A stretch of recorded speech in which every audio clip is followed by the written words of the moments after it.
कार्तिक असोजको ठ्याक्कै 20 गते 12 बजेर 9:30 हुन लाग्छ। यो चाहिँ मैले यो धान चाहिँ उलाएको क्या, फिना मात्र युज गरेको, अर्गानिक हो। यहाँ भुस छैन प्राय हैन, झरिलै फलेछ। एकले धान हुन चाहिँ ल हेर्नुस् त कस्तो राम्रो झरिलो फलेछ। अब यसलाई तिहार भन्दा अगाडि छिट्टै काट्ने प्लान छ हैन, योजना छ।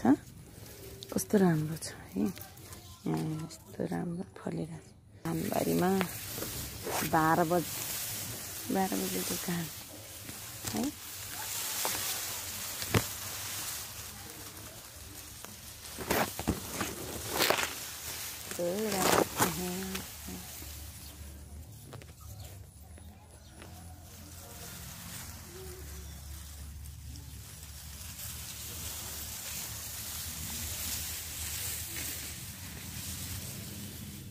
यहाँ भट्टन फलेछ क्या, यस्तो राम्रो भट्टमास फलेछ होइन, लडेछ बोट चाहिँ त्यो फलेछ। यहाँको बारीतिर भएछ, मेरो बारीतिर साथमा पऱ्यो चाहिँ धेरै झारी भएर पनि फलेन छ।